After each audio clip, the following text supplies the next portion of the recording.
Hello and welcome to Spicy Reacts. We got a video from patrickcc. Not my video, the original will be down in the links below, in the description below. It's called Dirty Dan Schneider. These videos are so good, let's react. Is it a coincidence that 3 convicted pedophiles were working at the largest children's television network during the peak of its success and popularity? What if I told you that there was also a convicted pedophile managing the children that were often cast on the network's shows? What if I told you that many of the underage girls were forced to kiss men over the age of 18 on camera? And then what if you found out that multiple of these young victims grew up and were caught performing inappropriate sexual acts with children themselves, repeating the cycle of abuse? These are not rumors, these are facts. When you combine these facts with the realization that many of the jokes, physical comedy, outfits, and even random pieces of the set were sexual innuendos, at some point you'd start to eliminate the possibility of this being a coincidence and start thinking this was all by design. Today I'm going to break down exactly how a powerful network of executives separated child actors from their families, have their actors depend on them for emotional support, then abuse their power to overwork these children, rake in billions in profits, silence anyone who dared to speak out, and then bragged about it in front of the whole world. And just like most organized crime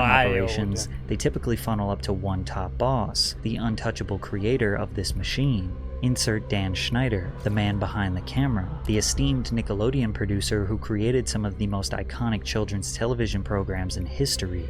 At the end of the day, I love it when the cast gets sassy with me because I get to write all the scripts with some very talented writers, but I can put them in any horrible predicament I choose. Dan Schneider was a child actor himself, most notable for his role as Dennis on Head of the Class. During this time, he and his co-star Brian Robbins became great friends. The pair were later asked to co-host the second Nickelodeon had so many good shows on it. annual Kids' Choice Awards by a Nickelodeon producer called Albie Hecht. The 3 men ruined. struck a friendship and frequently discussed creating a project together. By 1993, Hecht had become a high-level executive at Nickelodeon and challenged Robbins to pitch him a children's television series that their new production studio could pitch to Nickelodeon. At the time, Nickelodeon was not yet the powerhouse it would become. The network struggled to become profitable in the 80s as they were losing millions of dollars per year. One year, they were actually the lowest viewed network out of all US cable channels. Early 90s cartoons like Doug, Rugrats, and Ren and Stimpy were allowing the network to pick up higher viewership, but their live action shows struggled. So Brian recruited Dan and they came up with a sketch comedy show like Saturday Night Live, but for children, called All That. Dan wrote in his personal blog, "We did a nationwide talent search and got very lucky. Every kid we ended up hiring for the original All That cast turned out to be fantastic. Josh Server, Kenan Thompson, Kel Mitchell, Katrina Johnson, Lori Beth Denberg, Angelique Bates, and Alyssa Reyes." Dan recalled that the show didn't test well and that the network felt like kids wouldn't like a sketch comedy show, but they took a chance on him and the show immediately became a huge success for Nickelodeon as soon as it aired. All That would go on to have 10 seasons and become one of the most culturally significant teen Nickelodeon shows of all time. Imagine how proud the executives were of Dan's performance. They were finally getting the big break they needed, and Nickelodeon was coming closer to becoming a profitable network. The only thing that could ruin their momentum would be some sort of scandal or reports of child abuse, and that's exactly what happened according to Angelique Bates, who was only 12 years old when the abuse began. But first, a quick word from today's sponsor, Underdog Fantasy. Underdog is the easiest way to play fantasy sports. Not just basketball, you can make picks on baseball, football, hockey, UFC, and more. Just pick whether you think your favorite player's stats will be higher or lower, and you can make big money. You can make your own entry with as few as 2 picks and 3 extra money, or go bigger to win up to 100x. Right now, Underdog is giving new customers a special pick for Anthony Edwards. All he needs to do is have 1 point to win. Here are my picks for this week's NBA games, and if it hits, I'll 6x my money. I've got a special promo. Underdog is now offering new users a $100 deposit match. That's right, $100. Underdog is available in 30 plus states including California, Texas, and Canada. They also just launched Champions, their player versus player pick'em game in Florida. All you have to do is click the link below or download Underdog via the App Store and use code patrickcc. That's Underdog Fantasy, promo code patrickcc for a first deposit match worth up to $100. It makes watching the NBA even more interesting for me. So rep your team and make your own picks with Underdog. From 1992 to 1996, I was a series regular on Nickelodeon's All That. I was only 12 years old, and that's when my nightmare began. I was physically, Nightmare. mentally, emotionally abused in front of the producers and cast members, and sometimes they could even hear me yelling. But nothing was done to help me until approximately 1996 when CPS was called. And when CPS came, I was pressured by all the adults that were set to protect me to stay silent. I did, and I have. But I can no longer stay silent, and I won't.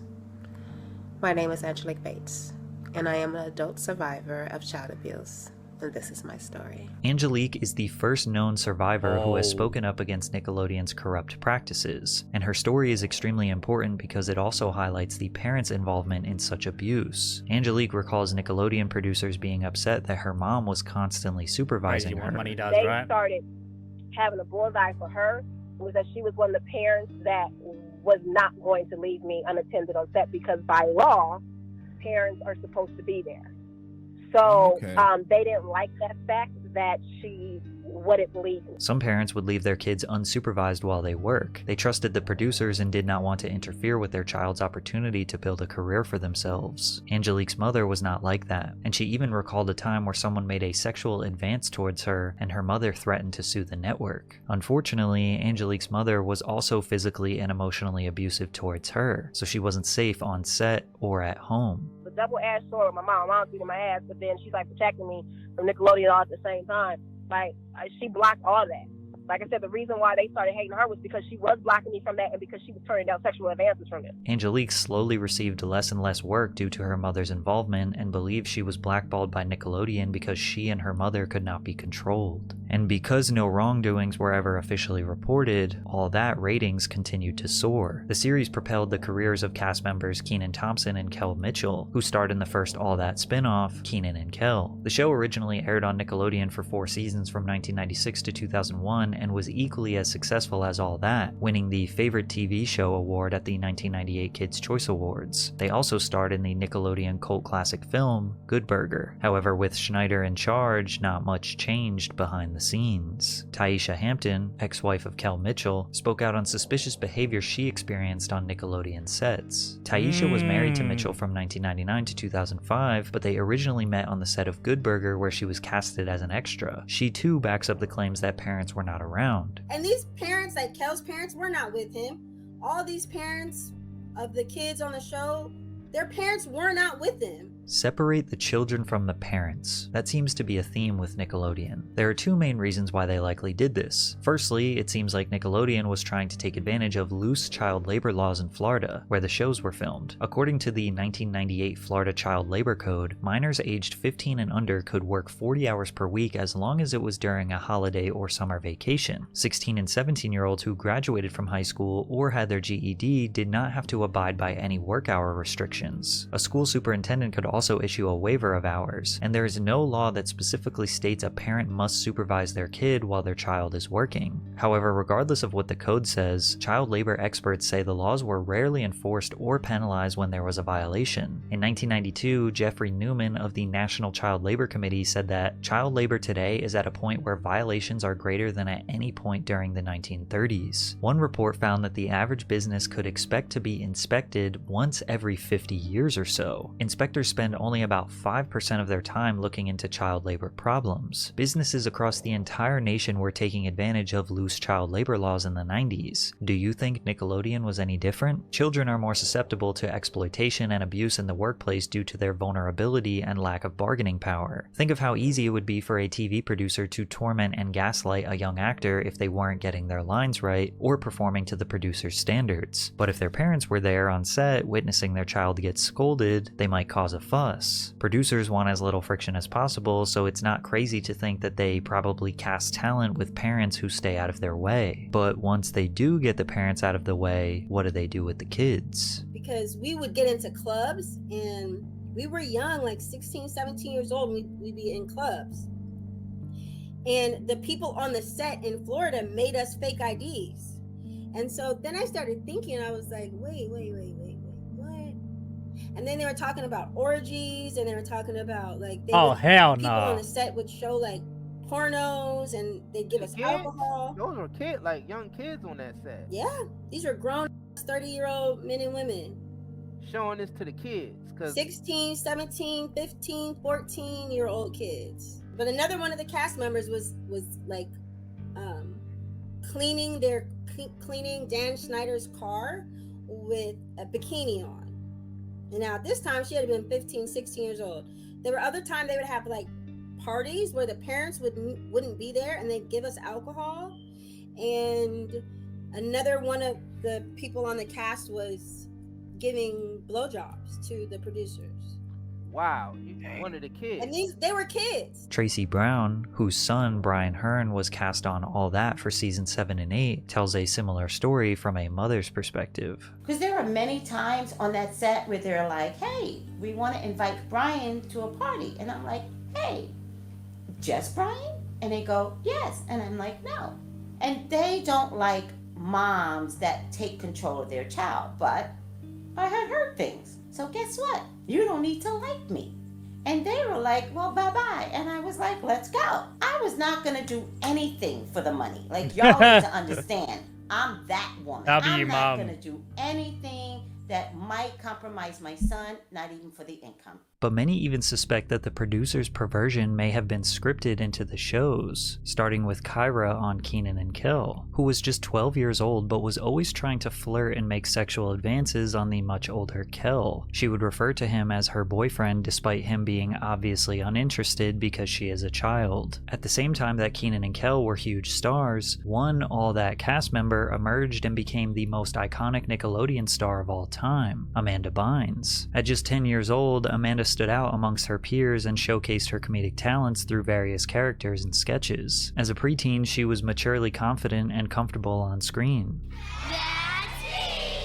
According to Leon Frierson, who was cast on All That since season 1, Schneider showed clear favoritism for Bynes. We had to go to school on set. There would be times when Amanda would just be missing, he recalled in the docuseries. A lot of times we would hear she would be with Dan, pitching ideas and writing. We see them grow closer to each other on set. He continued, Amanda Bynes' parents were very hands-on in her career, specifically her dad. His presence was always felt. A big part of that was his relationship with Dan Schneider. Like we said before, hands-on parents were not wanted on Nickelodeon's set, that is, unless they are bending to the interests of Dan Schneider. Despite the favoritism, Dan never planned on giving Amanda her own show because he claims he never wanted to be on children's television. He initially created and helped produce a series called Guys Like Us for the United Paramount Network at their primetime 8 p.m. slot. Guys Like Us revolves around two young men, Sean Barker and Jared Harris. The pair are forced to look after Jared's 6-year-old brother Maestro, who comes to live with them after Jared's father accepts a job opportunity overseas. Why don't you go wash your hands? They're clean.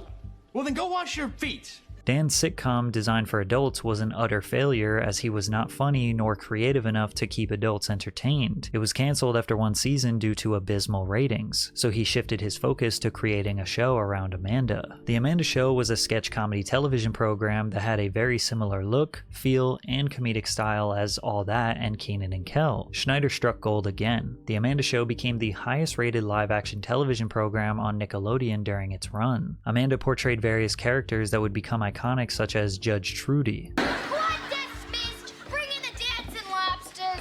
Crazy Courtney, Oh, I and remember Amanda's Crazy obsessive Courtney. fan, Penelope Taint. My name is Penelope Taint. I'm Amanda's Oh, number one wow. fan racer. And it took us 20 years to realize that her last name was a sexual innuendo. People also think that her catchphrase, Amanda Please, was built off the phrase, a man to please, which would be such a deep, detailed level of innuendo that it's kind of hard to believe. However, as this video goes on, it just seems more and more possible. People today also believe that her sketch called Amanda's Jacuzzi may have been inappropriate since the whole concept was her as a 13-year-old interviewing mostly grown men in a hot tub. And of course, another foot joke. Is it also true that you can put both of your feet inside your mouth at the same time?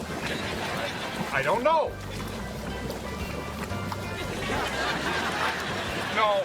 Even Dan decided to jump in the jacuzzi with Amanda. Hi, welcome to my jacuzzi. Today my special guest is the executive producer of The Amanda Show, Dan Schneider. Hi. Now, you're the executive producer of the show. Yes, I'm the executive producer and the head writer. People believe Dan was almost bragging by creating lightly sexual conduct into his kids' shows, like the Spitballer 5000, which was a phallic object that the kids had to blow into to launch a giant spitball at someone. Behind the scenes footage indicates that Dan and Amanda were very close, which is why it was shocking that the Amanda Show abruptly ended in 2002, just 3 years after it aired on Nickelodeon. In an interview with The Times, Bynes explained that she decided to leave for other opportunities. "I was having fun, but at 15, you don't want to be doing what you did when you were 12. Schneider also commented on her exit with, "I've seen kids in her position experiment with drugs and be too promiscuous, but Amanda has avoided all of that. My wife, who knows her, says she's almost like Marsha Brady in that she's so clean-cut and wholesome." This quote seems characteristically odd from Dan, like she was just talking about transitioning to more mature roles like her sitcom What I Like About You, and he had to bring up drugs and sex for some reason. Many years later, cast members would come out and speak about how they perceived Amanda behind the scenes. Actress Chelsea Brummett, who co-starred on All That, recalled, "She was closed off to everyone.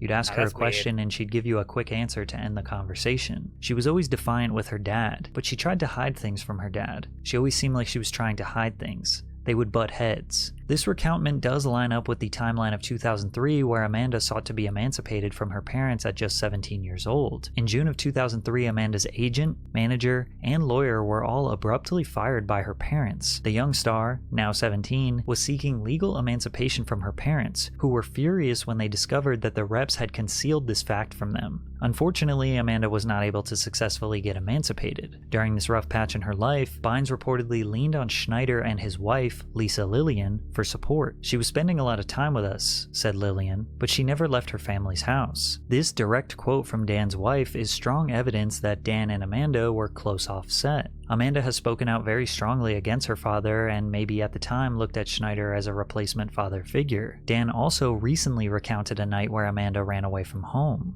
One night, it was very late, well after midnight, 1 or 2 in the morning. Phone rang, I answered, it was Amanda. She was upset, she was in distress. She had had some conflict with her parents, I think her father, and she called me. I was immediately concerned about her safety. I called someone who I knew was fairly nearby. That person was able to go and pick her up. Then I knew she was safe. I felt better.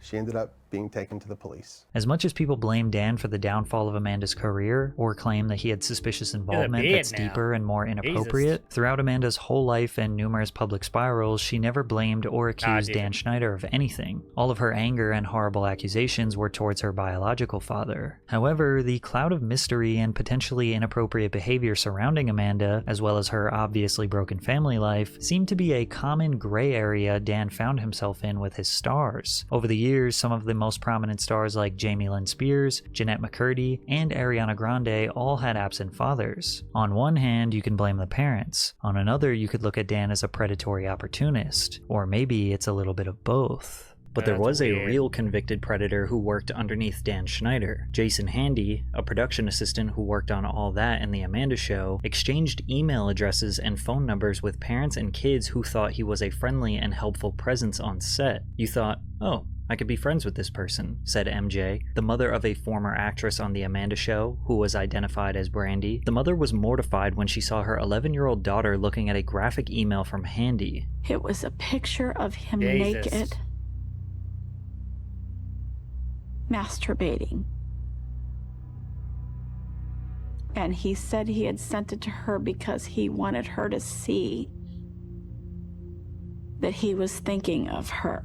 Her daughter left the entertainment industry after that email. Handy was arrested in April of 2003 after law enforcement received a tip about him. When the police investigated his home, they found over 1,700 images of young girls in erotic poses, as well as 7 videos on CD files of children engaged in sexually explicit conduct. In Handy's personal diary, he wrote sentences like, "I am a pedophile full-blown." He added, "I have really been giving into my desire for little girls these past few weeks." And then he detailed his day-to-day struggle on how he could find a victim that he could sexually assault. In 2004, Handy was sentenced to 6 years in prison after being convicted on 2 felony counts, one of lewd acts on a child and one of distributing sexually explicit material by email, as well as on a misdemeanor charge related to sexual exploitation of a child. Many of you are probably thinking 6 years is not enough, and surprise, surprise, he got got out and in 2014 committed 2 other felony sex offender violations with a child. Allegedly, Handy's case prompted Nickelodeon to toughen its background checks for all employees, trying to prevent this from happening again. Yet somehow, this was not even close to the last time a pedophile would infiltrate Nickelodeon's network. Actor Drake Bell formed a bond with the dialogue coach Brian Peck during the 2nd season of The Amanda Show. Peck, who has no relation to Drake's co-star Josh Peck, would invite Drake to his house for acting lessons. These lessons were supervised by Drake's father, Joe, who was told that Brian Peck was a skilled coach who would help Drake secure more acting opportunities. However, over time, Joe became uncomfortable with their relationship.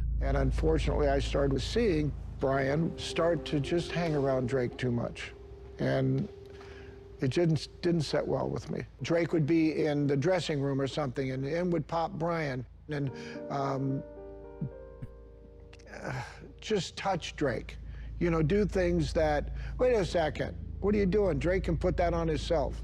And the thing is, this is in front of people. Joe expressed his concerns with production personnel and said he was uncomfortable with Brian, only to be called homophobic because of Brian's sexual orientation. Therefore, Joe backed off. Once this got back to Brian, he manipulated Drake into severing ties with his father/manager, suggesting that Joe was sabotaging Drake's career. Peck subsequently integrated himself into multiple areas of Bell's life and became a father figure for the young actor. Eventually, Peck convinces Drake's mother to let him stay at his house during auditions. These predators entice the children with fame and fortune, convince them that their parents are trying to hold them back, then totally isolate them and do who knows what behind closed doors. It's likely that all the kids who made it out unscathed were because of parents who stepped in and removed their child from the situation before it was too late. However, the more popular the actor was, such as Drake Bell, the more difficult it became to remove them from the industry. Sadly, with Brian Peck and Drake Bell, we do know what happened behind closed doors. When Drake slept on Brian's couch, the sexual assault began. I was sleeping on the couch where I would usually sleep, and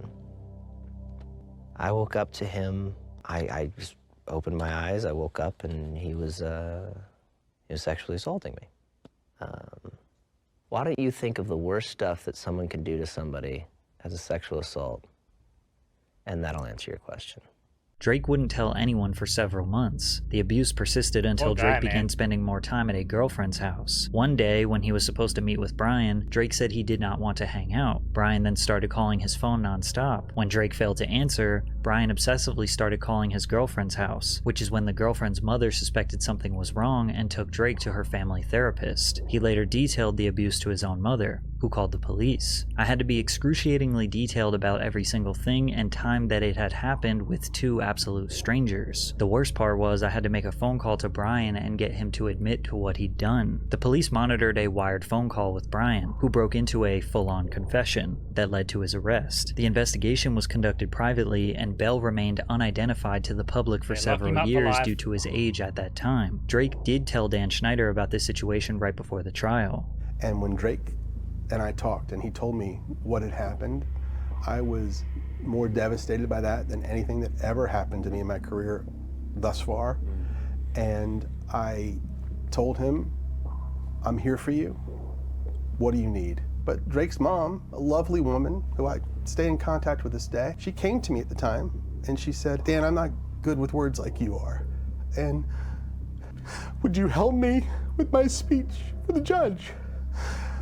I said, of course, and I did. During Brian Peck's trial, numerous prominent figures in the entertainment industry wrote letters of support vouching for his character, including James Marsden, Taran Killam, Growing Pains star Alan Thicke, Boy Meets World actors Will Friedle and Ryder Strong, among others. Some of these figures, including Friedle and Strong, have since expressed their regret over writing the letters and stated that they were manipulated by Peck's misinformation. Brian Peck was convicted of child molestation in 2004, pleading no contest to a charge of oral copulation with a minor under 16 and a charge of performing a lewd act with a 14 or 15-year-old. He spent only 16 months in prison and was mandated to register as a sex offender. And if you are surprised at that abysmally low sentencing, Peck got out and secured a job working for Disney's The Sweet Life of Zack and Cody in 2006, where he voiced London Tipton's talking mirror for 3 episodes. The Disney Channel hired a registered sex offender. Despite these horrible circumstances, Drake remained in the industry and would go on to star alongside Josh Peck in their legendary buddy comedy, Drake and Josh, which again caused the network's ratings to explode to new heights. The series premiere was watched by 3.2 million viewers, the network's highest rated series premiere in nearly 10 years. Drake and Josh episodes regularly saw viewership upwards of 5, 6, 7 million. As of 2006, the show ranked consistently among the 10 most watched cable shows across all of television, and you could just add Zoe 101 to the list of Dan's dominant programs, which saw an average of 3 million viewers per episode. It was on the set of Zoe 101 where even more photos emerged of Dan getting a little too comfortable with the cast, particularly Erin Sanders, who was merely a child being held and coddled on Dan's lap. You can also see this photo where Dan's hand is resting on the child's lower back. Zoe 101 also had 34 different kissing scenes across its 4 seasons. While this may not seem that strange for a teen drama show, it did often lead to underage female actresses kissing over 18-year-old males. Brando Eaton was 20 years old and Victoria Justice was 14. Victoria at this time also had to kiss Jaron Vosberg, who was 18. And get this, 12-year-old Jamie Lynn Spears had to kiss 22-year-old Justin Timberlake on the set of All That, and Justin dated Britney Spears, which is Jamie's sister, 3 years earlier. Also, this Zoe 101 scene resurfaced recently, and many believe it to be a sexual innuendo. Spears' co-star, Alexa Nicolas, recalled Dan making a crew member squirt the syringe of goo at Spears over and over again. It's also important to remember that all of the information that you now know from this video was totally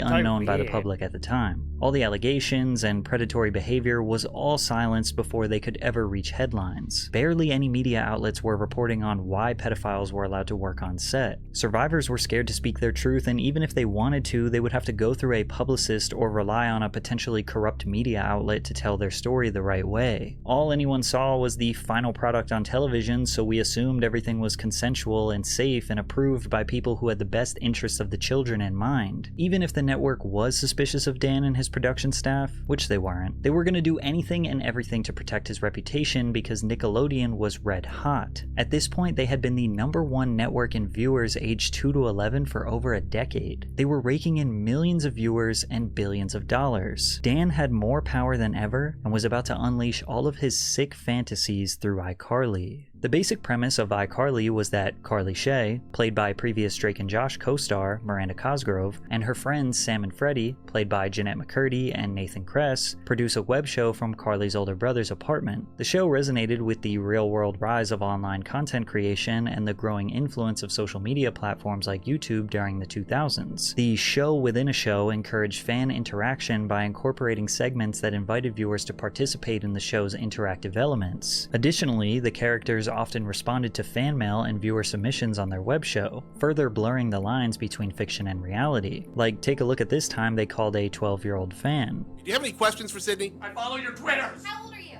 I'm 12. No way, I just turned 16. You're 12? Yes. I'm like a little over double that. Yeah, Jerry's all old. So what do you like about iCarly? I love it. It's really funny. Anything else you want to know about iCarly or any questions or anything? No. No, you're all set? Nope. Thank you. I know what I know. Would you like us to get on a plane and come to your house? Yes. Oh, well, that's not going to happen. Oh, okay. Okay. Dan himself often communicated directly with fans on his blog, danwarp.blogspot.com, where he gave behind-the-scenes information and did Q&As. He also started giving tons of behind-the-scenes clips to his Dan Warp YouTube channel, giving us insight on the cast's uncomfortability around him. What? It wouldn't be a video from iCarly if I didn't do this to you. I don't know. Oh, yeah. What are you doing? I don't know. What's going on? What are you wearing today? Who did your outfit? I did my outfit. I've had too much caffeine. Don't do anything with this footage. Please, it's so lame. Did you know that the average adult American male has 18 hairs on each of his toes? No. This is what happens when it gets late. Yeah, seriously. Let us go home, Dan. We would be home if you had gotten some of your lines right earlier in the day, right? Am I right? Yeah. Oh, yeah. Who's embarrassed now? Who's embarrassed? No. What are you doing? I'm scared. Jeanette, Susie May Page wants to know. May Page. Yeah, if you could fill a pool with get out of here. Sorry. Wants to know if you could fill a pool with anything you like and swim in it. What would it be and why? Confetti, because it's a celebration in the pool. Okay, that makes no sense. Okay. Miranda. Pineapple juice. What? I didn't ask the question. Oh, sorry. Well, I heard. I was thinking this whole time. Okay, the question is, if you wanted me to hit you with a bottle of something, what would it be? Pineapple juice? Okay, here comes. This is why I'm in Hollywood. Yeah. Eat your cereal, kids. Did she say nice things about me? Because I will tase her if necessary. Uh-oh. I have the taser. We haven't had to use it in a long time. I said lots of nice things. Oh, I said nice things about you too. Oh. That's gonna get on TV. That's gonna get on TV. In these clips, you can get a glimpse of Dan's unpredictability. I mean, just look at how Miranda steps away from Dan as he proceeds to make his way around her back, and then hugs her from behind as she stands awkwardly still. As you can see, while Dan is shoving a camera in these actors' faces, they're often confused. Is he joking? Is he angry? Is he creepy? Is he going to touch them or grab them? They look extremely uncertain around him as he talks to them like a classic jester. But iCarly was a massive success for the network throughout its 6 seasons from 2007 to 2012. The pilot episode debuted on Nickelodeon to an audience of 4.1 million, followed by the second episode on the same day with 3.9 million viewers. The show was nominated for an Emmy Award for Outstanding Children's Program 5 times, and averaged 4.6 million viewers throughout its time on Nickelodeon. Somehow, Dan managed to outdo Drake and Josh. But looking back on the show, many of the jokes and innuendos were more blatant than we remember. How long? 3.2 seconds. Yeah! That's the longest it's ever taken you to beat me. Or how about the sack, which was Dan making fun of the Snuggie. You're just sitting on your couch, trying to polish your bowling ball, but your blanket keeps flying off your body. Oh, my blanket keeps flying off my body. Like, are we reading into it too much, or is polishing your ball while advertising the sack not strategic? They mentioned that the sack comes in 4 different colors. The sack comes in rash red, mucus green, pus yellow, or blue. His shows are always displaying close-ups of feet and putting cast members in that? predicaments where they have to touch each other's feet. Nobody thinks feet are this funny, especially not for them to be such a recurring bit in a television show. Many have pointed out that the Nickelodeon logo at one point was a foot, suggesting that Dan's influence was so strong he got them to change their logo momentarily to his fetish. I even found something on his blog that was particularly interesting. He had a segment called Fun Facts on his blog where he would go through an iCarly script and talk about tiny little details and why they matter. Like this one where he refers to Sam's necklace and how it's made of the same plastic that the antique radios that he collects are made out of. I mention this because it proves that there are no coincidences with what you see on screen. No matter how small or insignificant it may seem, Dan put it there on purpose. In this same episode, which is called I Date a Bad Boy, Dan says, scenes begin with Carly and Sam cutting a boy's hair. We see the first of 2 penny teas in this 1-hour episode. This one on Sam says, noodle booty. What does noodle booty mean? Why did Dan specifically point out her shirt and want us to know what it says? In another blog post, he specifically points out one of his intentionally inappropriate jokes. One where he wrote a joke where an adult woman sexualizes 17-year-old Nathan Kress. Dan writes, on the first few takes when Jane said her line,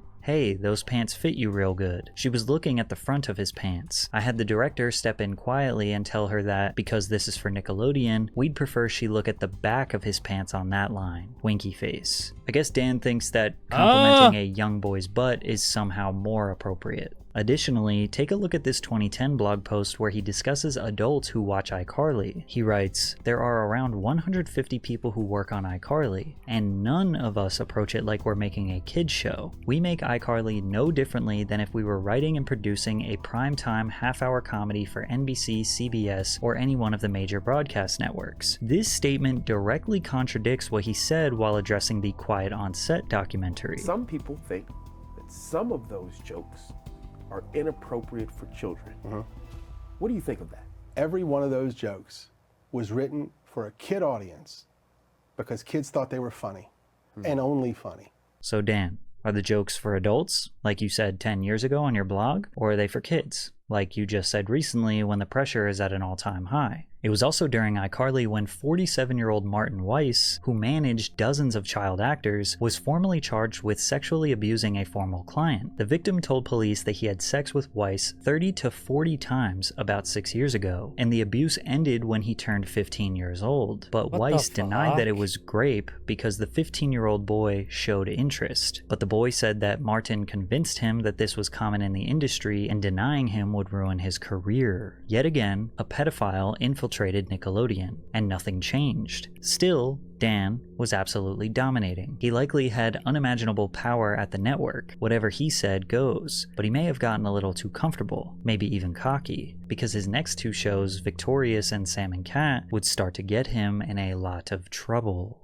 Schneider was challenged with writing a competitor to Disney Channel's Hannah Montana. Zoe 101 had recently ended, and Dan knew that featured actress Victoria Justice had star power. If there is anything I've learned about kids today, and I'm not saying this is good or bad, it's that they all want to be stars. This direct quote from Dan potentially backs up accusations that he uses these teenagers' desires for stardom to manipulate them. Ironically, the plot of Victorious is about a girl who attends a performing arts school and aspires to be a famous singer. In 2010, iCarly and Victorious were the top 2 live-action shows on Nickelodeon, helping Nick maintain its 16-year status as the #1 network on all of cable. Victorious aired from 2010 to 2013, through 4 seasons, winning Favorite TV Show at the 2012 and 2013 Kids' Choice Awards, beating out iCarly, as well as receiving 4 Emmy nominations. To the surprise of no one, Dan created another iconic children's TV show, but at what cost? Before the show premiered, Nickelodeon Productions partnered with the Columbia Epic label group of Sony Music Entertainment to co-produce the series to develop talent and release their music. Ariana Grande famously got her big break on Victorious. She was the perfect addition to the show due to her amazing singing capabilities, but her role on the show was the airheaded girl who says literally anything that is on her mind, perfect for Dan to take advantage of and insert more innuendos. Sometimes I wonder if you can get juice from a potato. Is it possible for a teenage girl to drink water upside down? I'm thirsty! It's not possible! What the fuck is this? This clip of Dan and the Victorious cast behind the scenes has been dissected many times over the years, where Ariana and Elizabeth Gillis seem visibly uncomfortable due to Dan's presence. That was one of the better things I've ever heard. Hey! Hi, what's going on here? Nothing. You didn't cut out that part. Why are you sitting on the floor of the set? Because we are. Ariana is constantly looking around, covering up her body as Dan towered over her. Many in the comments speculate that Liz started causing distractions so that Dan wouldn't do whatever they seem to be afraid of. However, Liz Gillis actually ended up marrying a Nickelodeon producer that she met on the set of Victorious. Michael Corcoran is a very close friend to Dan Schneider. He wrote the theme songs for iCarly and Victorious. Liz and Michael began dating in 2012 when she was 18 and he was 40. They did meet on set before she was 18, which leads many to believe that she was groomed, but they are still together to this day. According to Jeanette McCurdy, Schneider regularly compared the iCarly cast to that of Victorious. The Victorious kids get drunk together all the time. The iCarly kids are so wholesome. We need to give you guys a little edge, Schneider said, according to McCurdy. Now, supplying minors with alcohol is a major accusation. There is definitely a lot of online evidence showing that the Victorious cast were very close, often mingling and hanging out after hours, but whether or not they are drunk is impossible to determine. However, the actor who portrayed Beck on Victorious may have confirmed McCurdy's statements on a TikTok that read, "When you don't remember the plotline to a single Victorious episode, but you remember going out partying every night."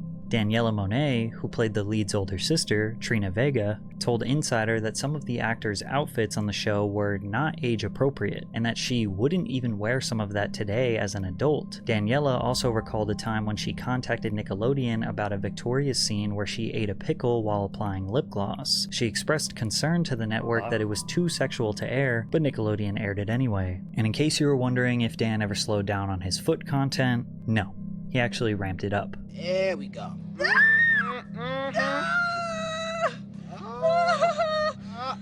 Spread your toes, girl. Woo! I still say this is not performing! How about two girls fighting over a guy's foot while he sings a song? Wow, they're really soft. Nurses, feel these kids' feet.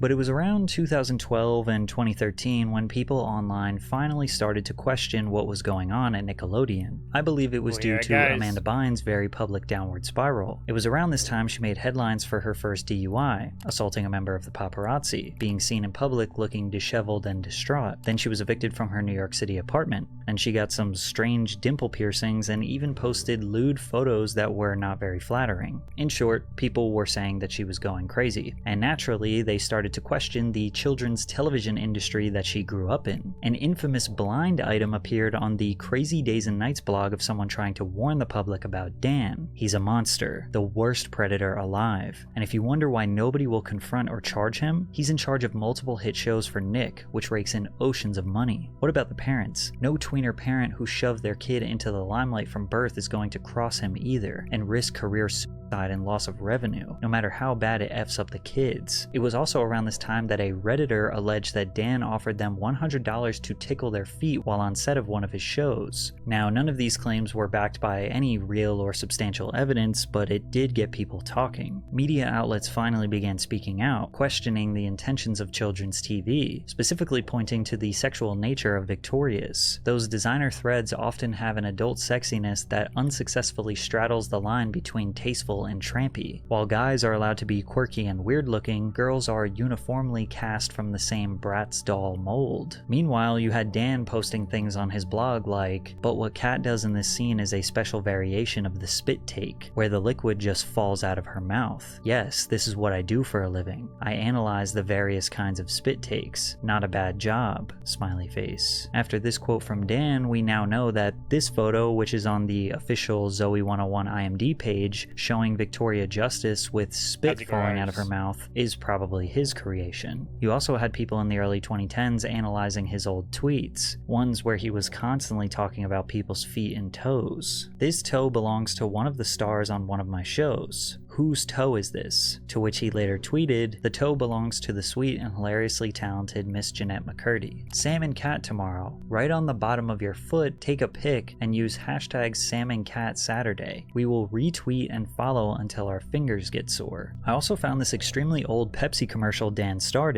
in the late 80s, which potentially features an innuendo with the lotion shot splattering on the guy's chest. Then the focus of the entire commercial being on his feet not wanting to touch the sand because it's hot. And of course, there's females in the background in their bikinis. Dan was unaware of the digital renaissance aiming to take him down, and he was as reckless as ever. iCarly was officially over, and Victorious was scheduled to end a few months later. Schneider decided to hit two birds with one stone and make a dual spin-off for both shows. He took a fan favorite from iCarly in Sam Puckett and a fan favorite from Victorious in Cat Valentine, and created a teen sitcom titled Sam and Cat. The premise of the show revolved around the unlikely friendship of Sam and Cat, who meet and become roommates in Los Angeles while starting their own babysitting business to make ends meet, which is basically the same plot as his failed primetime sitcom from the 90s. The pilot debuted on Nickelodeon to 4.2 million viewers and was surprisingly popular despite being a spin-off that was clearly inferior to its original shows. However, Sam and Cat only lasted one season and was cancelled following controversy behind the scenes. Firstly, Jeanette McCurdy posted this strange vine. Hey Dan Schneider,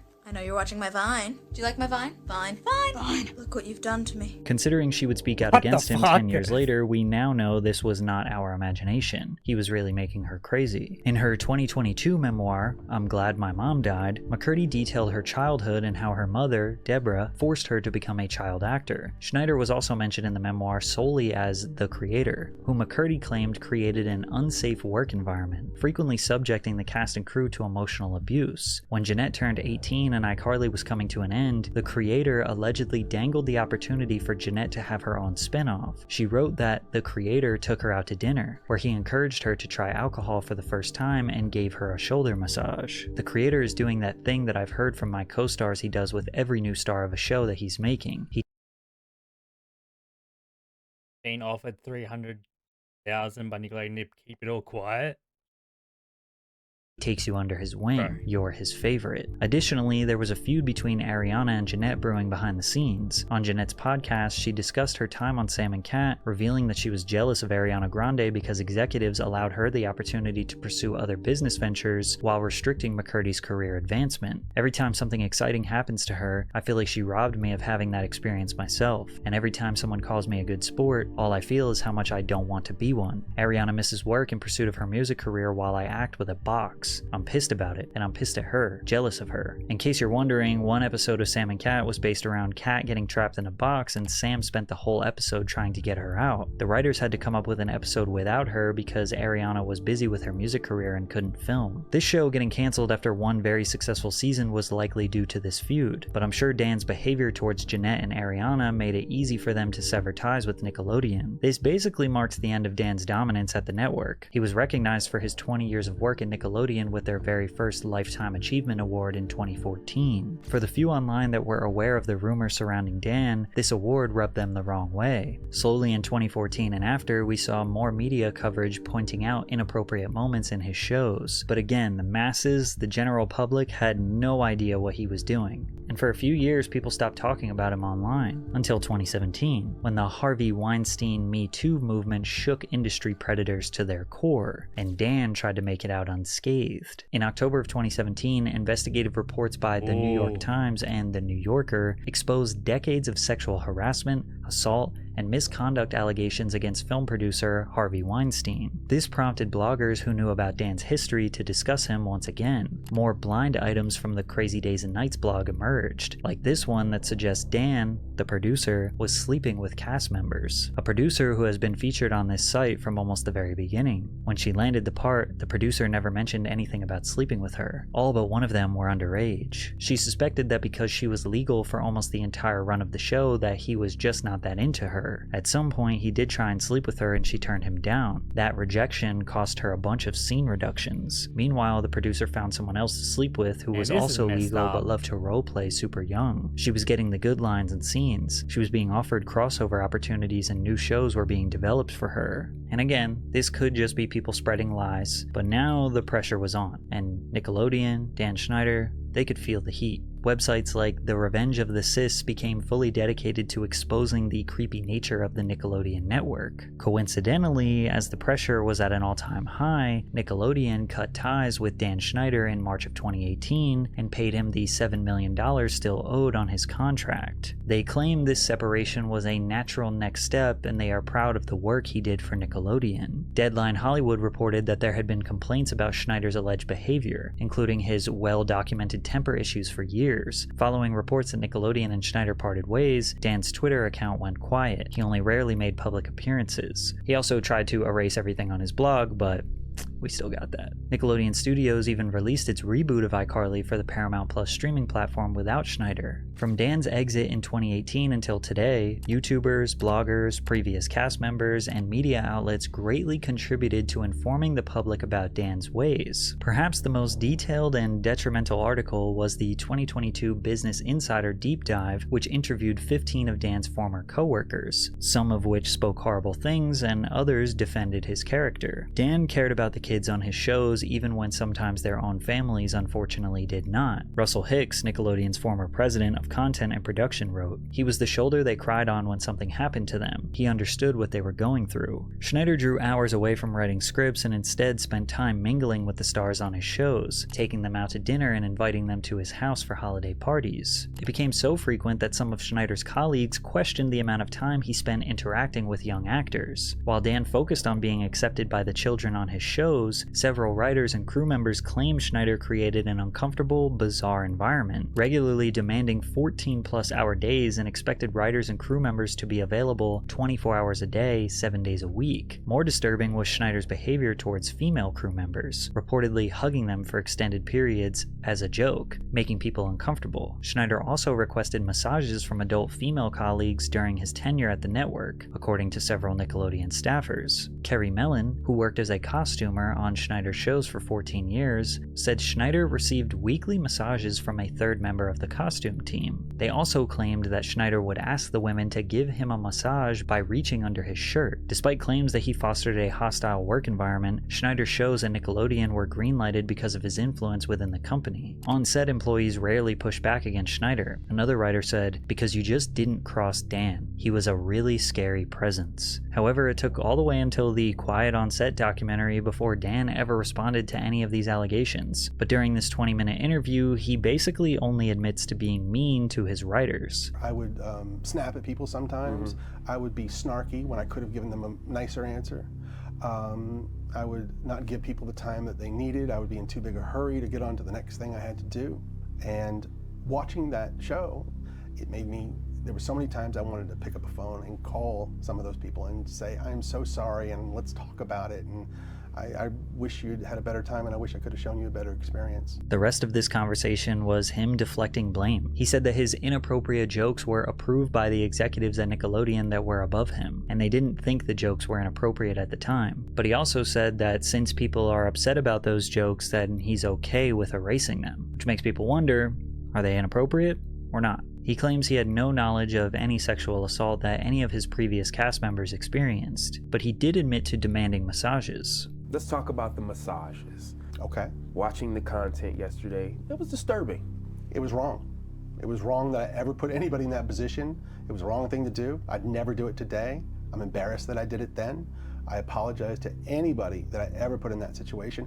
And even additionally, I apologize to the people who were walking around Video Village or wherever they happened, because there were lots of people there who witnessed it who also may have felt uncomfortable. So I owe them an apology as well. Yeah. He 100% wholeheartedly admitted that he forced people to touch him, which is interesting because it becomes very difficult to believe that he would stop there. Perhaps the craziest part about this video is that there's still so much more that I could cover. Some people's entire YouTube channels are dedicated to bringing Dan's dark secrets to light. But I do want to leave off with this message. Just remember that it's easy to think that this is all just entertainment because, well, these allegations feature some of our favorite child stars. Remember that they were real victims that had to suffer. People have gotten so wrapped up and excited about this expose that they're now blaming innocent people for being complicit in these alleged crimes. For example, Zoe 101 star Matthew Underwood was getting death threats for not speaking out against Dan Schneider. So to prove to these people that he is innocent, he voiced 2 different times where he was sexually assaulted as a minor. So now, after hearing many of the allegations, the rumors, the testimonies, the convictions, the confessions surrounding Dan Schneider's time on Nickelodeon, is it all just a coincidence, a conspiracy, or a calculated crime conglomerate? Damn, what a video that was. Holy. Shout out to Patrick for that interesting video, man. It was insane. SpongeBob tried to warn us about Dirty Dan. Yeah, very weird.